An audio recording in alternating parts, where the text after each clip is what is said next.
Hi friends, எல்லாருக்கும் வணக்கம் and welcome back to my channel. ஒரு இன்ஃபர்மேட்டிவ் வீடியோ தான் பார்க்க போகிறோம்.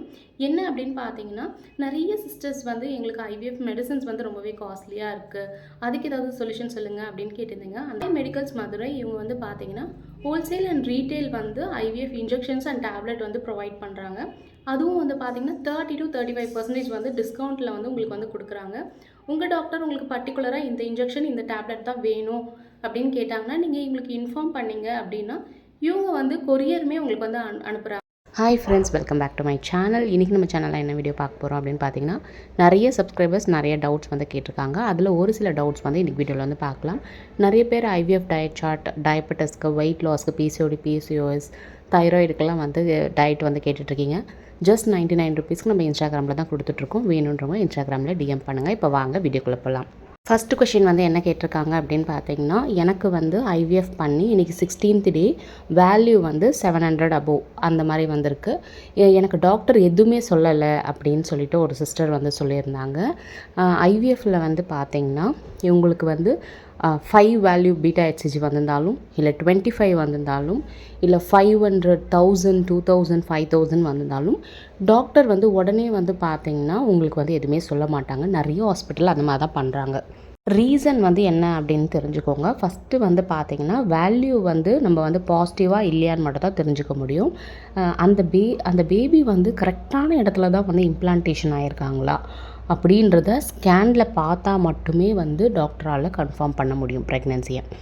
இப்போ உங்களுக்கு ஒரு 700 வேல்யூ வந்திருக்கு. அந்த வேல்யூ பார்த்தீங்கன்னா ஒரு பாசிட்டிவ் வேல்யூ தான். 16th டேக்கு அது ஒரு நல்ல வேல்யூ.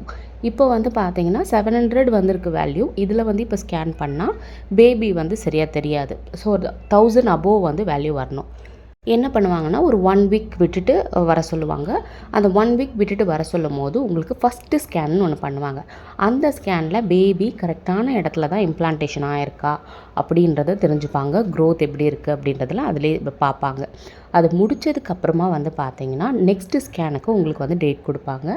அப்போ வர சொல்லுவாங்க. ஸோ அப்போ வரும்போது பார்த்தீங்கன்னா பேபிக்கு ஹார்ட் பீட்லாம் வந்திருக்கா அப்படின்றத செக் பண்ணுவாங்க.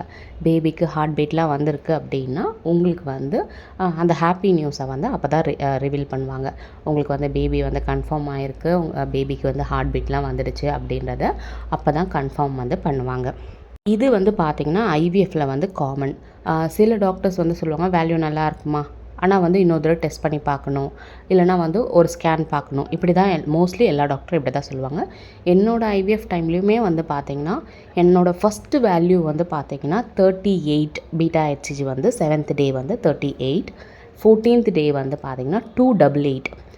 288 பார்த்தீங்கன்னா எனக்கு எதுவுமே சொல்லலை. அதுக்கப்புறம் அகெயின் வர சொன்னாங்க. அப்போது வரும்போது பார்த்தீங்கன்னா 1300 இருந்தது.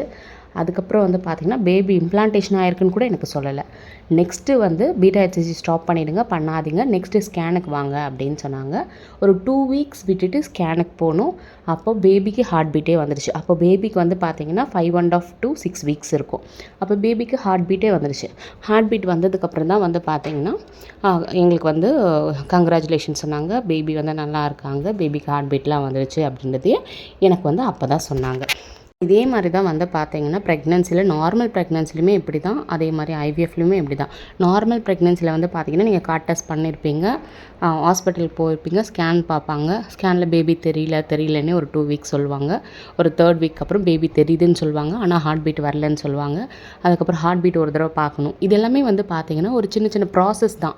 அதுக்குன்னு ஒரு டைம் இருக்குது. அந்த டைம் எடுத்து தான் டாக்டர்ஸ் பார்த்தீங்கன்னா உங்களுக்கு அதை சொல்லுவாங்க.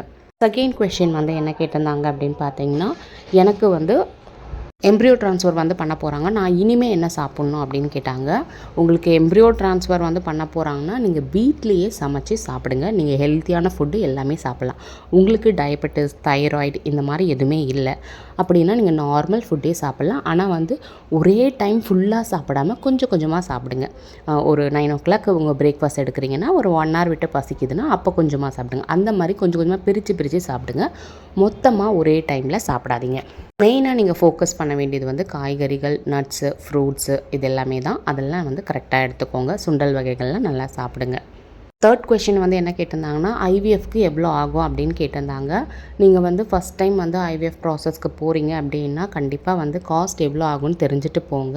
ஏன்னா நிறைய பேர் வந்து ஒன்ஸ் ஐவிஎஃப் போனதுக்கப்புறம் இவ்வளோ கேட்குறாங்க அவ்வளோ கேட்குறாங்கன்னு ரொம்ப கஷ்டப்படுறீங்க. ஐவிஎஃப் வந்து ஃபஸ்ட்டு இந்த ஸ்டார்டிங் த ப்ராசஸ்லேருந்து உங்களுக்கு அந்த ப்ரொசீஜர் முடிக்கிற வரைக்கும், அதாவது எம்ப்ரியோ ட்ரான்ஸ்ஃபர் பண்ணிவிடுவாங்க இல்லையா, பண்ணுற வரைக்குமே வந்து பார்த்திங்கன்னா ஒரு 3.5 lakh ஆகும். நெக்ஸ்ட்டு வந்து உங்களுக்கு பீட்டா ஹெச்ஜி டெஸ்ட் பண்ண சொல்லுவாங்க, ஸ்கேன், கன்சல்டேஷன், மந்த்லி மெடிசின்ஸ், இது எல்லாமே வந்து உங்களுக்கு டெலிவரி வரைக்குமே வந்து அங்கே தான் நீங்கள் பார்க்குறீங்க அப்படின்னா, சேம் ஹாஸ்பிட்டல் தான் நீங்கள் பார்க்குறீங்கன்னா 6.5 to 7 lakhs கிட்ட உங்களுக்கு டெலிவரி வரைக்குமே ஆகும். அதுக்கப்புறம் வந்து என்ன கேட்குறீங்கன்னா, டெலிவரி வந்து வேறு இடத்துல பார்த்துக்கலாமா அப்படின்னு கேட்குறீங்க. இல்லைனா வந்து ஒரு 3 month வந்து சேம் ஹாஸ்பிட்டலில் பார்த்துட்டு அதுக்கப்புறம் நாங்கள் வந்து ஹாஸ்பிட்டல் சேஞ்ச் பண்ணிக்கலாமா அப்படின்னு கேட்குறீங்க. அந்த மாதிரி நீங்கள் வந்து பண்ணலாம். ஆனால் ஒன்ஸ் நீங்கள் வந்து எந்த ஹாஸ்பிட்டலில் போய் பார்க்க போகிறீங்களோ அவங்களுக்கு நீங்கள் டீட்டெயிலாக எக்ஸ்பிளைன் பண்ணணும். நீங்கள் வந்து இந்த மாதிரி ஐவிஎஃப் ட்ரீட்மெண்ட் எடுத்து தான் ப்ரெக்னன்சி ஆகிருக்கீங்க, இந்த மாதிரி மெடிசன்ஸ் கொடுத்துருக்காங்க, அதெல்லாம் நான் எடுத்துகிட்ருக்கேன் அப்படின்றத வந்து உங்கள் டாக்டர்கிட்ட நீங்கள் தெளிவாக எக்ஸ்பிளைன் பண்ணிடணும். நீங்கள் எந்த டாக்டர் பார்க்க போகிறீங்களோ அந்த டாக்டர்கிட்ட. நெக்ஸ்ட் கொஷின் என்ன கேட்டிருந்தாங்கன்னா, ஹிஸ்டோஸ்கோப்பிக்கு எவ்வளோ ஆகும், ஐவிஎஃப் முன்னாடி வந்து பண்ண சொல்லியிருக்காங்க, ஹிஸ்டோஸ்கோப்பிக்கு எவ்வளோ ஆகும் அப்படின்னு கேட்டிருந்தாங்க. நார்மலாகவே எல்லா ஹாஸ்பிட்டலுமே பார்த்தீங்கன்னா அபோவ் 50க்கு மேலே தான் வாங்குறாங்க. 50 to 60,000 கிட்ட உங்களுக்கு வந்து ஹிஸ்டோஸ்கோப்பிக்கு வந்து ஆகும்.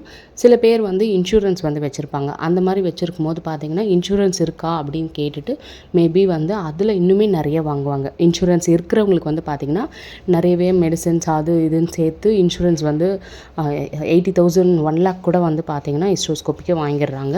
அதாவது இன்சூரன்ஸ் இருக்குன்றவங்களுக்கு. நீங்கள் வந்து இல்லை நாங்கள் வந்து எங்கள் கையிலேருந்து தான் பே பண்ணுறோம் அப்படின்றவங்களுக்கு வந்து பார்த்திங்கன்னா 50 to 60,000 வாங்குறாங்க. இந்த வீடியோ யூஸ்ஃபுல்லாக இருக்கும்னு நினைக்கிறேன். இந்த வீடியோ யூஸ்ஃபுல்லாக இருந்தால் லைக் பண்ணிட்டு நம்ம சேனலை சப்ஸ்கிரைப் பண்ணிக்கோங்க. தேங்க்ஸ் ஃபார் வாட்சிங்.